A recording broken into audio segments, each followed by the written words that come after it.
The following program is brought to you by Jack Miller. It's Down to Business with Jack Miller. Forget what they teach you in school. This is real life, not Wall Street, but Main Street. A real show on what's really involved with starting and running a business with all the ups and downs. Our guests will answer your questions and provide you with valuable information. Stay tuned and join in the conversation. Hello, everyone. This is Jack Miller. Thank you for joining us today in the terrestrial radio world and on podcasting. We're here with Todd Cohen. How are you today, Todd? I'm doing great, Jack. Doing great. Today should be a good show, a quiet show. It's just me and you, buddy. Last week we had Michael Reagan, a high-intensity show. Next week we have a super guest by the name of Roger Stone. I'm going to talk about that in a little bit, but we'll just muddle our way through it. Actually, a couple months ago, I tweeted that we were going to do a show and people should write in or tweet in and ask us questions on real estate and financing and mortgages. So I figure we'll do that today. That's always good. That's great. And if you want to give the Twitter address, we welcome any new questions that you listeners out there, all 5 or 6 of you may have. And, feel free to tweet us. The Twitter address, Stud Guys in Miami, or the real one. My Twitter address is HJackMiller1. What's yours, and Todd? mine is at Todd M. Cohen, Cohen. Okay, so before we get to the show, let me ask you a question. You go out Saturday night with your wife, and of course, the first restaurant you go to, there's like a 16-hour wait. The next restaurant's like a 2-hour wait. Then the next restaurant, there's no wait. So we go to the next restaurant. We sit down. It's like a local it's a nicer Italian place, pizza place, whatever you call it. We sit outside. It takes forever for the waiter to come. He finally comes. He's sweating. He's disgusting. Okay, we order our food. We make the mistake of asking for something terrible like bread and butter. And he goes, "Oh, you want bread and butter?" Okay, he brings that. He didn't charge you for it? He was a disaster. I asked for extra sauce. I asked for extra napkins. The whole meal goes nothing with nothing. The guy was the worst waiter in the world, okay? And he's sweating the whole time, which is gross. And sweat's coming in your hands. He brings out the silverware, not on a napkin, just touches the fork and the knife, throws it on the table. Like, when do you complain to the manager? And how much garbage do you put up with from waiters? Because I know I never complain. I just suck it up. And I'm miserable the whole time. But it seems the quality of waiter and waitress service is terrible. I know we've talked about this before. We have, and but it's hard. You do need to be nice to your wait staff. They're working hard. But I agree with you. I think our culture, our entire society has sort of evolved to a point where we're way too accepting of not only bad service, and it's not just at restaurants, but we also leave these set gratuities. It's become like a like you can't leave less than 15%, or people First of all, I think do. Something's wrong. And most people leave approximately 20%. And down here, because we live in like resort land, USA, near Miami, they a lot of places have just like charged 18% right across the board before you even sit down, because so many foreigners are down here that don't understand the tip culture we have. We have the letter schmuck and idiots written all over our head, That's our forehead. Right. But we've become accustomed to terrible service, and we do nothing about it basically, because no one likes to make a scene. You need to be nice to your wait staff, and it's difficult. It's a very competitive world out there, and like you said, your alternative is get up and leave and wait 3 hours at a restaurant that actually has good food and good service. That's the problem. Do you ever complain to the manager? Like, this guy, literally, sweat was dripping down his head. I could barely eat my salad because all I kept thinking about was his dirty hands on the silverware, him dripping. And I understand. And you know what happened? Now that the snowbirds are coming down, the restaurant probably didn't gear up enough, and he's probably a nice guy. But why should I have to pay the price? You shouldn't. And the answer to your question is, do I ever complain? Here's the thing. My wife and my mother have dietary restrictions. Go figure. In today's society that people have dietary restrictions. Gluten, dairy, soy intolerances. So basically, they have any restaurant manager's ear from the get-go. Sometimes even the chef's ear from the get-go. So the guy is extra. So what do they, when you go in the restaurant, what do they say? Oh, we have diet. Well, they need to tell about their dietary restrictions and make sure that there's something that they can actually eat, get a gluten-free menu or this or that or the other. And And so they tend to get better service from the get-go because they don't want to make someone sick, which is nice. And So restaurants that do cater to dietary restrictions in an ever-evolving world that becomes more and more difficult for restaurants to sort of administer to all of these different intolerances and allergies that happen to exist. You know, it's crazy out there for restaurant owners. But what do you and do when they're chefs. just dirty? There's another restaurant we went to. I don't want to know the Unacceptable. Wait, there's another restaurant we went to. It's a local deli. They have like 20 of them in the area, and they have to have their own uniforms. And they're literally this girl's uniform, and she was very nice looking. She was like a 20. But most of I never get good looking waitresses, but this waitress was pretty hot. But she had this dirtiest like uniform on, whatever that it had the logo. And I weaved in. I told my wife, and I was with two of my kids, that I just have to ask her if she ever washes it or cleans it because it's so dirty. So through the conversation, I said, hey, let me ask you a question. If I get a job here, will they give me the uniforms? And got the whole thing. Make a long story short, they give her 2 uniforms. She never washes it. It's cruddy. Right. When do you go to the managers? Do you tweet about it? What do you do? Or just suck it up like me? I don't know what you do, but I don't know how that staff, thinks that's acceptable too. I mean, at least, throw it in the laundry with your napkins. Force her to, wash them somehow. And it also would make you question whether the napkins at the restaurant were even laundered. I was actually thinking about offering her to take her home, put her in the shower, and do it there myself. You go. But I didn't do that. I think it was a little inappropriate. But always looking for that ray of sunshine on a cloudy day, aren't you? I hope, but you know what? I'd be too scared. I'd be too intimidated. If it happened, I would be too intimidated. But it's a fantasy. But anyway, these waiters, I'm telling you, waitresses, they need to up the service. They need to be clean. It's disgusting. No, that's right. You go out to dinner with a wife, you have a bottle of wine, it's $100. It's like automatic. You got to give them $20 for, service. And for what? I mean, they need to earn that. We need expensive. To have movement, better service movement. So you know what else kind of I think is funny? And you'll appreciate this. Are you a dog lover or a pet lover? Absolutely love dogs. Absolutely can't stand cats. Okay. Mostly because I'm allergic to cats, but don't like them really either. So the first thing I notice is over the summer, we were down in Margate, Atlantic City, and we stayed at the Brigada, and they have a sign, no children unless you're staying in the hotel. So you're not allowed to have kids in the hotel, but everyone has a dog there, which I think that's the funniest thing. We live in Boca. Everyone has these strollers with the dogs, and they're walking around with the dogs. They have dogs at the restaurant. Everyone has the dogs with the special needs thing, which I think is all BS. You could do that. That's so that they can bring them into restaurants and on a plane. Yeah. I just don't get the whole thing. They have to carry a dog around and 2 dogs. But the funniest is this Sunday we went to a Delray Craft Festival, and there's 2 dogs there. And one dog is licking the other dog and literally performing oral sex on the other dog. Okay, which I think is great to begin with. I don't know which was the male, which was the female, but they were pretty big dogs. But the funny part was the owners are making small conversation. Oh, how big will your dog get? Do you like this painting? They're like making like this isn't happening. The dogs are literally going to town on each other. And the owners are just like making like it's not happening. Yeah, it's a National Geographic. It's a Discovery Channel movie right there. I don't get the whole. I know dogs are great. We have a dog, and I always said the only pure love I had was my dog and my grandmother. But I just don't get this whole obsession with dogs. There was a finding today. They actually clinically proved with testing of dogs' brains that dogs love humans and actually believe that they are part of their family with such an extreme amount of whatever the endorphins are in the brain that get released when you're in love with someone, dopamine or whatever it is.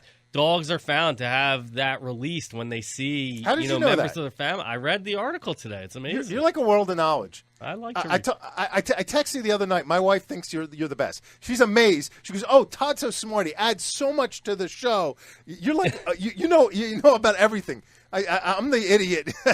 Come on, don't sell yourself short. Every couple needs a role. You have a wealth of knowledge. Who would think you'd know about dopamine in dogs? I don't know. But I think it's good. I'm impressed. I like to educate myself. I read. I like to read and keep up with current events and things that have nothing to do with anything like that. I look at pictures. Right. There you go. I look at pictures. Anyway, next week I'm really excited. First of all, I want to tell everyone the response to the Michael Reagan interview, we didn't really talk about it, was fantastic. We had literally thousands of podcast downloads, hours listening to, got tons of positive response. How in a lot of interviews he's a little bit a harsh guy and has some right-wing thoughts, and we're not disputing it, but people felt he really opened up on our show and showed a personal, warm side of him. No, and he really gave that good teaser where we all were left hanging, thinking that he loved Hillary Clinton for at least for a cup of coffee. We all believed that, and he came back from commercial and he's like, "Yeah, I'd love her to win because she'd be easy pickings for whoever on the right comes up against her." So that was funny. Yeah, very gracious guy, Michael Reagan. I really appreciate him being on the show, and he's offered to be on the show again. I actually have a whole list of other questions for him, so hopefully we'll have him on again. But talk about Hillary Clinton. Next week, we have Roger Stone on the show.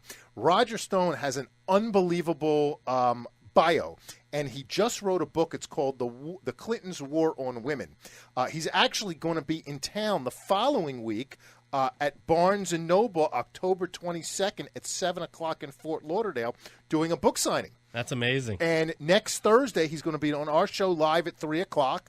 He wrote this book about the Clintons, their war on women. It's just riveting. I don't know what's true, what's not true, but if half this stuff is true, man, I want to follow Bill around and get some of his leftovers. Right. But, well, if the Clintons have a war on women, I'd love to know what he thinks about the Republican Party. Oh, well, he used let me tell you, this guy Stone, he worked for he was involved with just about every national election since Nixon. He worked for Nixon. In fact, he was fired from the Nixon because they identified him as being the dirty trickster for the Nixon campaign.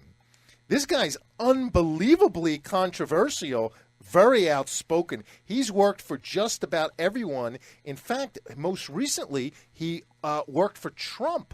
He's been a lobbyist for Trump for years, but most recently he unofficially co-chaired or chaired his presidential campaign, and he was one of the ones that they said, some of the press said he was fired, and he said he quit, and who knows what happened. Right. But this guy is...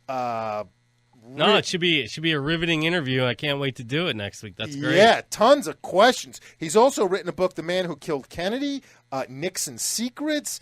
Very, very well accomplished. He calls himself flamboyant. He's writing a book called Jeb and the Bush Crime Family. Wow. Yeah. So we're going to have Roger Stone next week. And I'm super excited about that. If anyone has any questions, let them send them in. I'm a little embarrassed to ask some of the questions about, like, Bill and Hillary. Like, you think we can ask if he likes blondes or brunettes or, like, anything like that? I think we should ask anything we want. What he orders at McDonald's, the whole thing. Get through all the questions everyone would want to ask. Yeah. Make a list. What kind of cigars he likes to smoke, the whole thing. We could bring it all back. I think we have to ask Monica for that. I don't know. Okay, I don't fair know. enough. But actually, one time, my wife and I were in, I forget, what's the island that has the Atlantis Hotel? The Bahamas, Bermuda. Paradise Island. Well, yeah, whatever. And we happened to see Bill Clinton there. Believe it or not. My wife comes up, she goes, "Oh, there's all these Secret Service." Saw Bill Clinton. He was so warm and nice. Was that before he lost like 100 pounds or after? This is like, it was a long time ago. It was fairly recently after he left the presidency. And he's lost a lot of weight. He looks good. And I have to say, again, forget about him. When I listen to it, I'm very impressed by him. He's one of the best speakers I've ever heard. He might be the best speaker I've ever heard in my entire life. He's so good and so quick. It's not hard to imagine him picking up women and doing whatever he wanted. He's very commanding. His hands are enormous. I actually had the good fortune or whatever fortune of shaking his hand one day. I don't know what he did with that shortly before that, but I did shake his hand. It is a giant paw that he has there. And you know what they say about big hands, big gloves, the whole thing. So I thought it was big feet.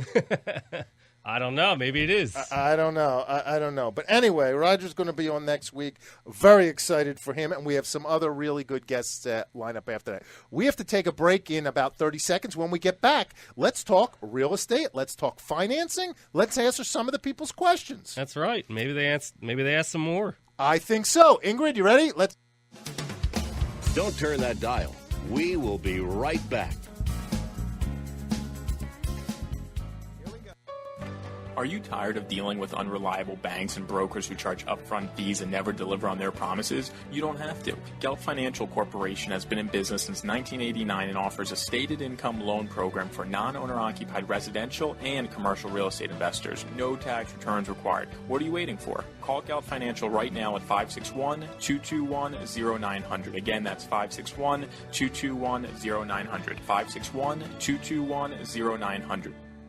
Did you invest in a non-liquid real estate partnership? Do you want and need liquidity? There's finally an answer. Quick Liquidity is a direct buyer of real estate minority interest and tenants in common investments across the country. To find out if we would buy your non-liquid investment, call us at 561-221-0881 or visit us at quickliquidity.com. That's quickliquidity.com. If you're buying, selling, or investing in real estate, call attorney Dan Kaskow, 561-237-6822. Mr. Kaskow is board certified by the Florida Bar as an expert in real estate law. He's been practicing law for more than 20 years and is a partner in the law firm of Sachs Kaplan with offices in Boca Raton and Tallahassee. Dan Kaskow handles real estate, corporate, condominium, and homeowner association matters throughout Florida. From residential purchases and sales, bulk buying and selling of condominium units, to purchases and sales of commercial properties. Contact attorney Dan Kaskow at 561-237-6822 for your real estate, corporate, and community association legal needs. Attorney Dan Kaskow, 561-237-6822. Non-attorney spokesperson for attorney Dan Kaskow. For up-to-date news, the latest info, contests, and more, like us on Facebook and follow us on Twitter at 880TheBiz. Where money talks.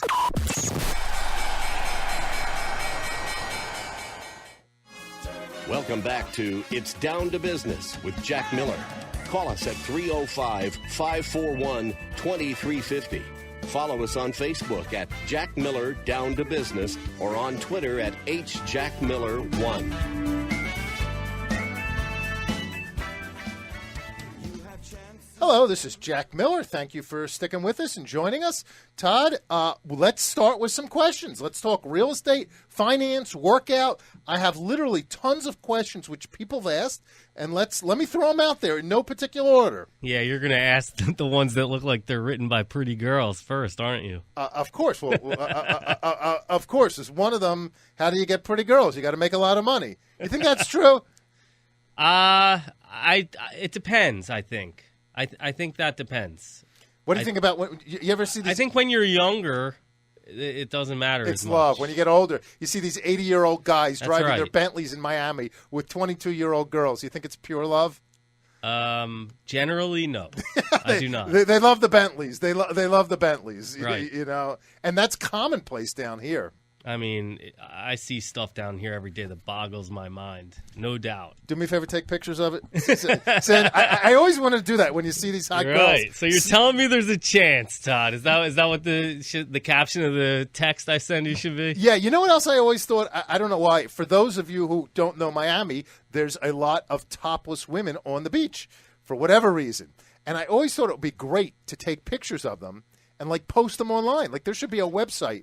There probably is. Well, you know how like natural breasts tend to sort of like sag to the sides when women lie on their backs? Yes. In Miami, generally speaking, they're still very perky when women lie on their backs. I will say that. I don't think any of them have natural breasts. Very little. I know some of them do, but very little. I agree with you. I know where we live. We're up north in Boca a little bit. Okay, my wife, I don't want to talk too much about my wife's breast on the air, but she's like one of the only women in our social circle and in the community have real ones. All right, there you go.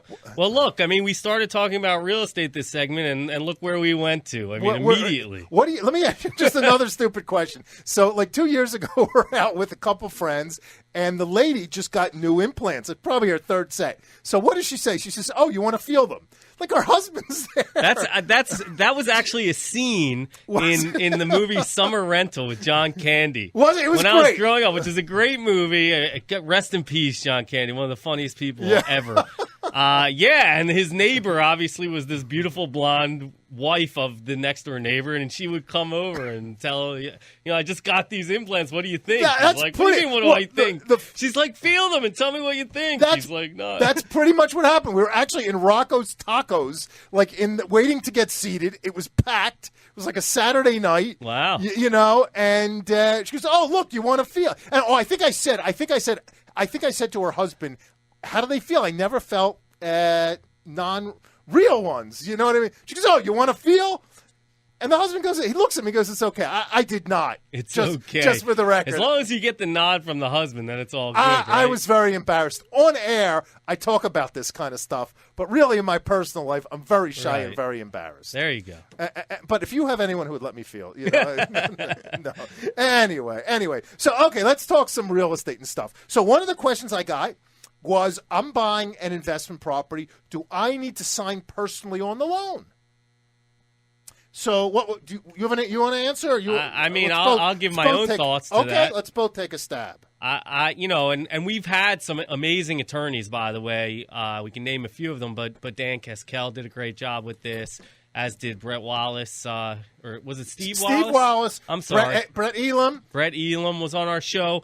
These are the people that you really should talk to about these things, and they'll help protect you. But signing personally is never something I would advise someone to do in any case buying real estate. I think, spend a little bit of money and create an entity, a shell corporation with yourself, basically a PA, an LLC, to sort of protect yourself and remove yourself once, and buy the real estate in that entity and sign as, a principal of that entity. I agree with that, but my experience is most banks on smaller pieces of property, if it's a credit tenant deal or a larger property, maybe we'll go with non-recourse. But I think on most smaller deals, banks want full recourse. So you could still buy in an LLC or an LP to protect yourself, as you should for each separate property. And I would say don't make the mistake of putting more than one property in an LLC or LP with any size, if it's a single family.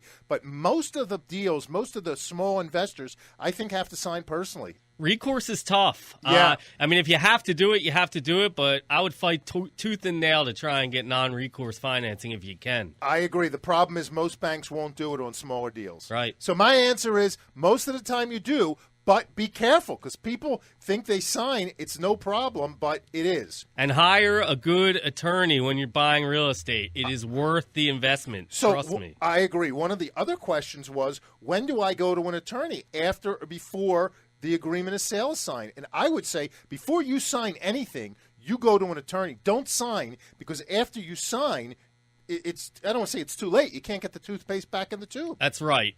Make offers on non-binding LOIs. If you need to move quickly and you want to get at something in front of someone, make sure it says non-binding at the front and the back of the sheet, or you write it in yourself and sign it. This is non-binding. It's a letter of intent. These are the terms I'm willing to buy at. And then once you have acceptance between you and your seller, at that point, then, bring it to an attorney and have them help you with I agree. With the contract. Most people cheap out. They're scared to spend the money on an attorney. You need to get the best attorney you can, and they'll protect you. That's so right. That would be my advice. Okay, so we're pretty much agreement. Okay, another question. I'm just rolling down them. Do you like blondes or brunettes better? No, I'm teasing you. That's not a redheads. Redheads. Okay, that's does your wife change her hair color ever? Or? She did one time. The truth is, she is brunette's dark hair, right? She has like brown hair. Many years ago, like 15 years ago, I came home and she was a blonde one time. She thought it would be sexy and exciting. She wanted to find out if blondes really do have more fun. And I felt bad because the first thing I said to her was, "Oh, how long does this stay in for?" The truth is, I hated it. I'm just used to her as, you like your certain style. See, that's funny. My wife, for most of the time I've known her has been a blonde, but she did go redhead at some point in our dating history. Did you like it? I liked it. You liked it? I have to admit, yes. Okay, well, that's So nothing maybe wrong. I am a ginger man. Who knows? I don't know. Nothing wrong with it. I just kind of, you like your style. In fact, last night we were looking online, whatever. A couple that is out there the guy had an affair. So of course we have to look at what the girl who he had the affair with, and it looked just like the wife. So I said it makes sense because that's kind of the style. Right. People like different styles. Nothing wrong with it. No, that's not really a question. I just made that up because I'm an idiot. But no, here's a real serious one. Is it better to hold real estate long-term or short-term? That's a good one. That's a big one. Well, I think everything comes down to you need to have a plan. When you make an investment of any kind, you need to think about your goals. You need to write them down, and you need to discuss them with an advisor. That advisor could be your best friend. It could be your wife, but it really should be someone. It could be a commercial realtor. It should be someone like me, right? Yes, if you're that's thinking what I about was real thinking. estate, it should be an advisor like myself at a reputable real estate firm. Todd Cohen, Marcus and Millichap. My phone number is 786-522-7021. But also there's financial planners and advisors that you could speak to when you're talking about your portfolio in the stock market, mutual funds. And there are other types of advisors and life coaches you could speak to too. But you really need to have a plan. You need to understand what you are looking to make this investment for. Is it part of a greater diversification strategy, portfolio? What are you going to use the money for? How liquid do you need the money to be? And by liquid, I mean how accessible do you need it? Because real estate is not a liquid asset. You need someone like Jack to come in and buy it from you if something happens and you need quick liquidity. That's what he does. That's correct. There's Thank you for your the plug. I appreciate it. But okay, I have breaking news. I'm going to go back to this because this is a very important question. But my wife just sent me a text that she felt those breasts. Oh, wow. I kind of remember that now. So, and what did she think? I don't know. Judy, what did you think? Send me a text. But maybe, can I say now that I was involved in a ménage à trois or a threesome experience? You can say whatever you want. Is this true? Not really. And it was like I say, in Rocco's Tacos at the Town Center Mall in Boca. Oh, because your wife felt another girl's breast. And I was there. So you were involved in a ménage à trois. I see how that works. I don't know. I just want to say that. You know what I mean? It sounds good. I love it. I know.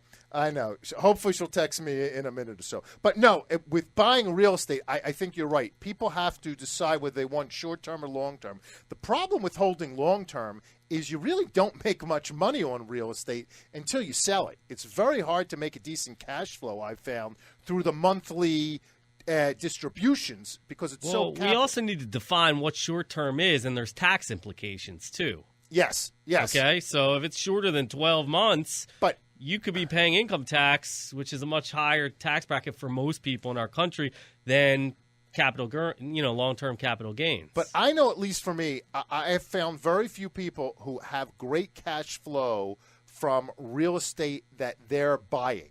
It's usually the cash flow, the big cash flow comes when there's a capital event, a refinance, or a sale or something like that. So you really have to do a balance of sometimes short-term to get the cash flow because the long-term, there's really not that much cash flow involved with it. Right. So that's just my experience.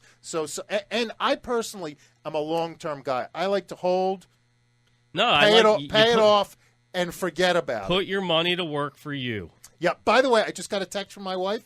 They felt great.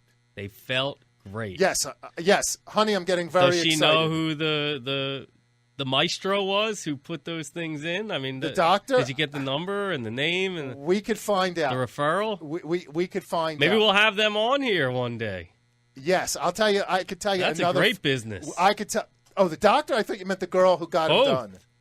Yeah, the girl who got him done is a real character. I don't know who the doctor is, but we can find out. I'm sure one is the same. So anyway, we have to take a break, I believe, for traffic. When we get back, let's talk more business. And let's ask the very serious question, are people taking us seriously because we're goofing around at this? I don't know. That's a good question. But anyway, let's take a break. We'll be back in 3 minutes. We'll be right back. Turn it around. Do you need long-term real estate financing? Gelt Financial is located right here in Fort Lauderdale, Florida, and provides 30-year terms with no balloon payment whatsoever on non-owner occupied residential and commercial real estate. With a minimum loan amount of only $75,000 all the way up to $5 million, we provide common sense underwriting and a quick closings. We don't require tax returns whatsoever. Call right now at 561-221-0900. Again, that's 561-221-0900.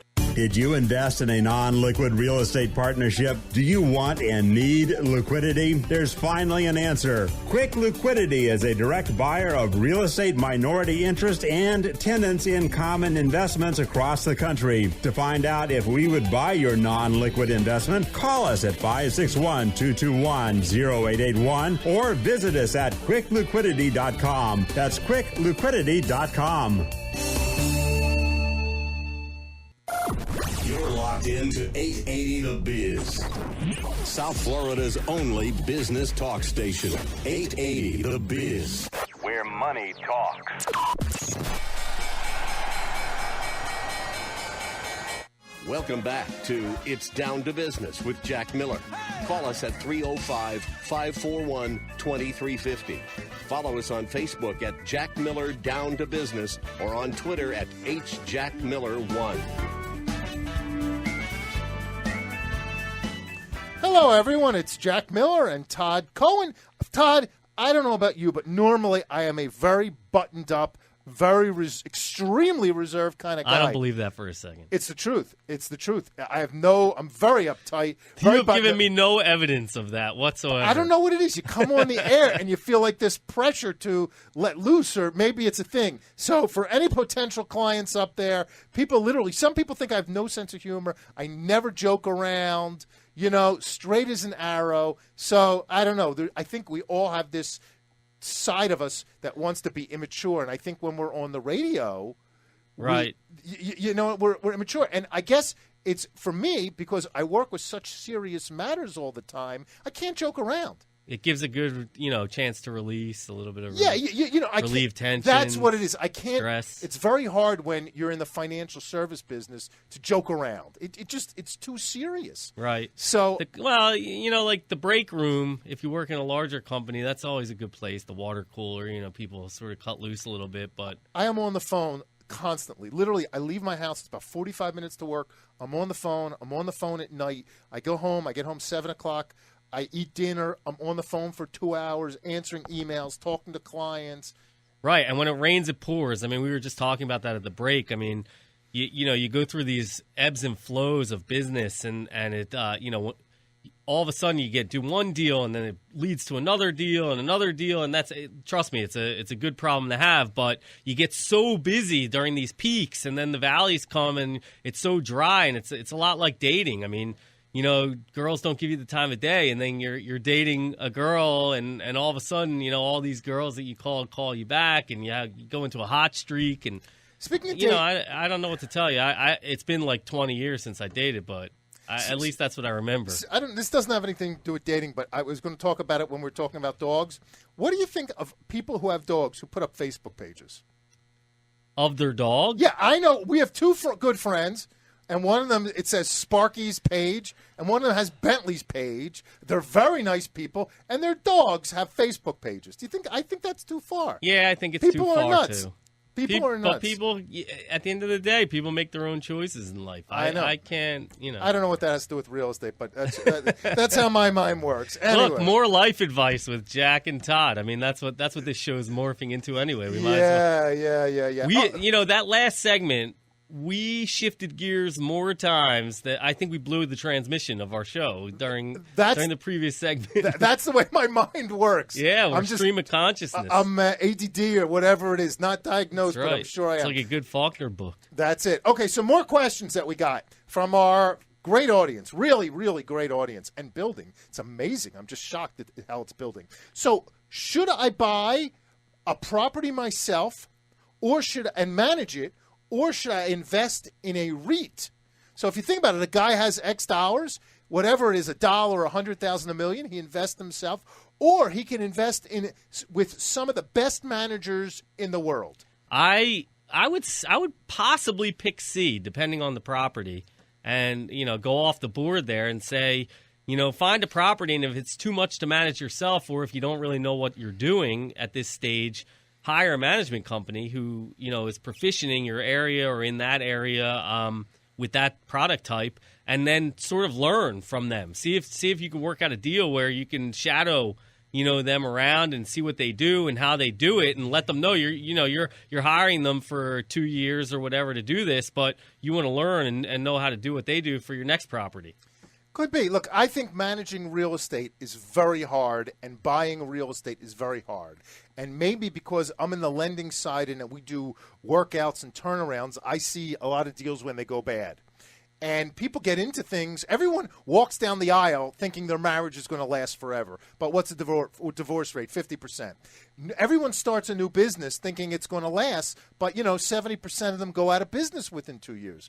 So it's the same thing with real estate. I think there's something to be said for investing in a REIT or with somebody who that's their profession. Because the truth is, a lot of these REIT managers are a lot smarter than me. They're a lot, they know what they're doing. And it's the same thing with investing in Apple.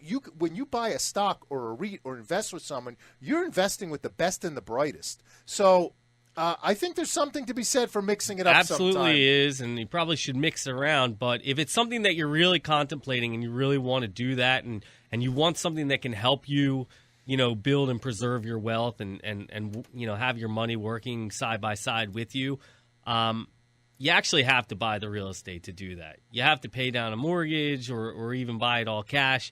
You have to be able to take the depreciation and offset things. You have to be able to, get the upside. And I mean, you're never investing with someone who charges fees and who's out there and diversifying and rides cycles that you don't necessarily want anything to do with. It's a totally different animal than, getting out there and buying a 2 or 3 tenant property and managing it yourself and sort of learning what you're doing and getting the upside of just like when you buy a house. I mean, there's all sorts of cycles in the housing market, but if you get in there and pay a mortgage down, at some point you're going to have equity in the deal. I think it all depends on the person. I think real estate is a lot more labor intensive and capital intensive than people think. And it all goes back to you need to have goals and you need to have a plan and you need to write them down and talk to someone about them and figure out what how you're going to execute on that plan. Yep. Okay. Next question: should I invest with a friend or a relative? That's a tough one. That is a tough question. Here's the thing. I mean, anytime you bring a partner into a deal, whether it's a friend, a relative, someone you don't know, or even a bank. By having a lender, it's like getting married. And not all, as Jack just alluded to, 50% of marriages in this country at least end in divorce. And I would say the number is probably even higher for partnerships in business. Let me tell you, deals. I for many years, I invested with friends and had friends invest in my deals. And when everything is great, everything is great. That's right. But when the economy went bad a few years ago, it was disastrous. And it's much harder to deal with friends. So everyone's different, but from Jack Miller's point of view, no. The quickest way to ruin a friendship or ruin a relationship in your family is to go into business with those people. I agree. That's And right. you know what happens? They all say, oh, I want to invest. I know the risks and blah, blah, blah, blah, blah. As soon as something goes bad, that's the end of it. So if they're a real friend, my personal advice would be forget it. Go somewhere else. Right. Okay. I'm just going to keep knocking them down in no order. Can a bank really put you in default if you're paying your loan on time?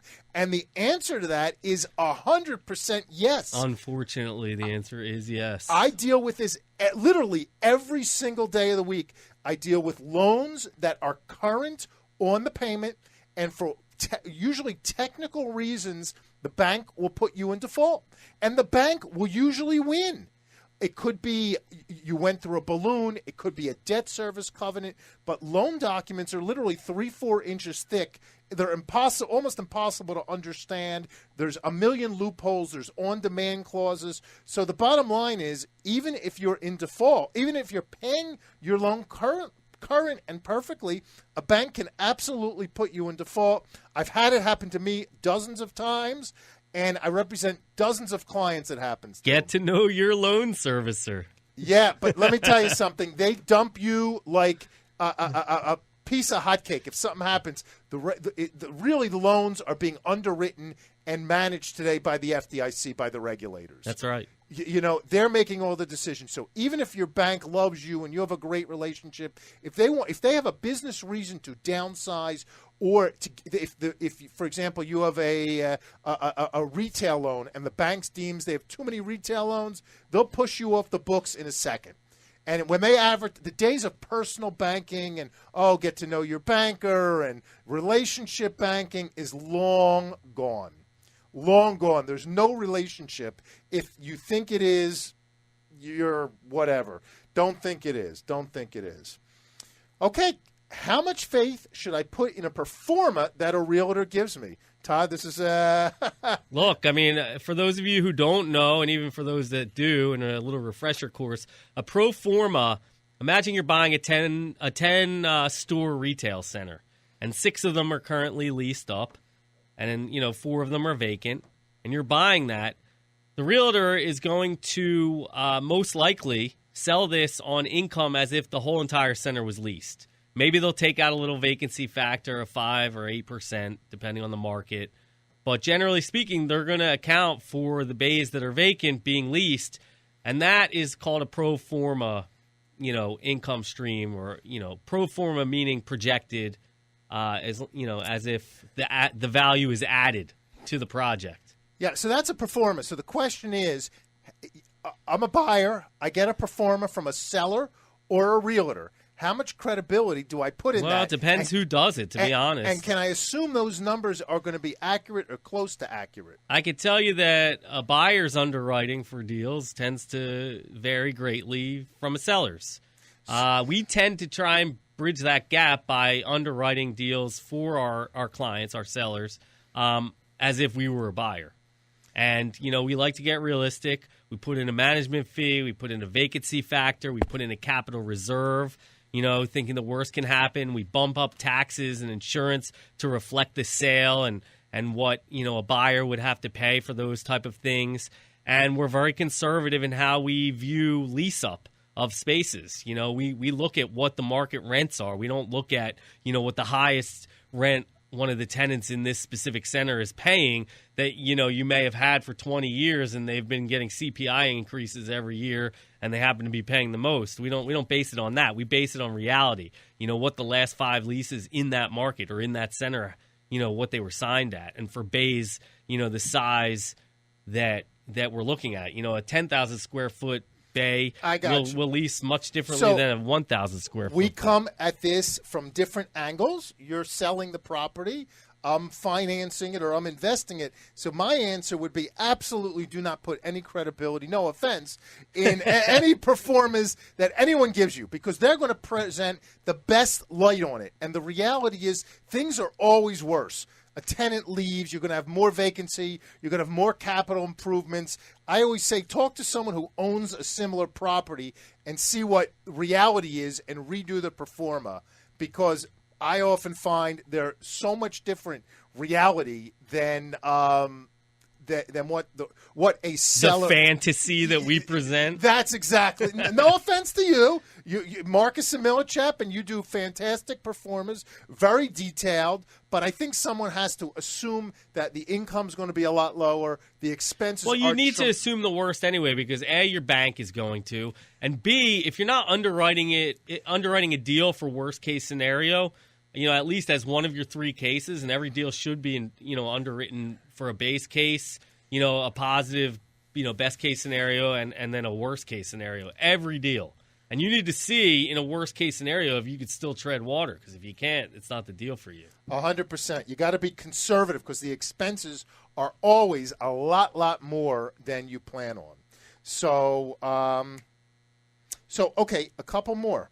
How do I know where to buy a property? What location? So my answer to that would be, really, you should buy in an area that is close to you. And that you know and understand. Yes, learn and master an area. and then buy in that area. So you should have an idea. You should know everything about the area, especially if it's residential. If it's a credit tenant deal like a Walgreens or a CVS, it's less important.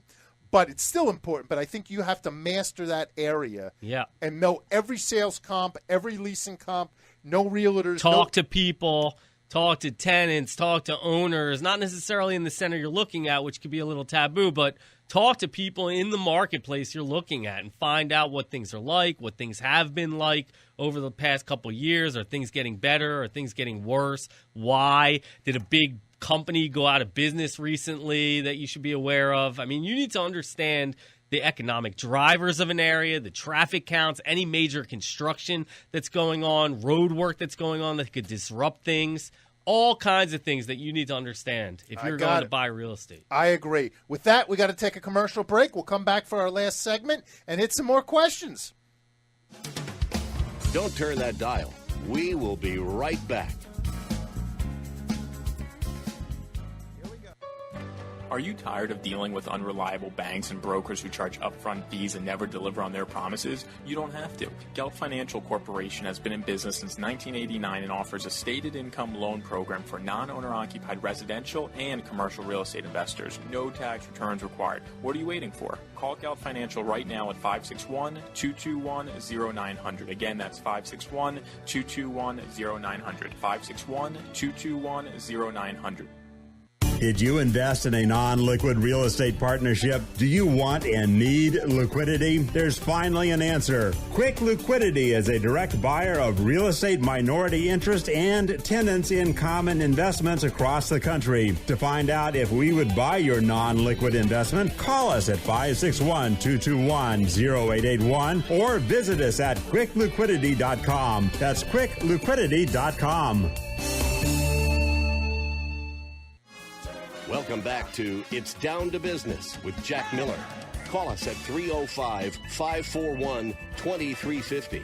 Follow us on Facebook at Jack Miller Down to Business or on Twitter at HJackMiller1. Hello, everyone. This is Jack Miller and Todd Cohen again. Thank you for joining us. We are just answering some of your questions about real estate, finance, general things. Todd, you know what I think the general answer is? Real estate can be a gold mine. And small business, opening up a business can be a gold mine, but it also can be a disaster. That's right. And I kind of equate it to you have to walk through a field of landmines. If you get to the other side of that field of landmines, it's great. But to get to the other side, there's a lot of landmines. And there's a lot of things that need to go right for you, and line up in the right way. And you really need to understand, the art of the deal and negotiating with tenants and understanding how to negotiate with the seller and buying it and financing it right. There are so many factors that can make or break a deal.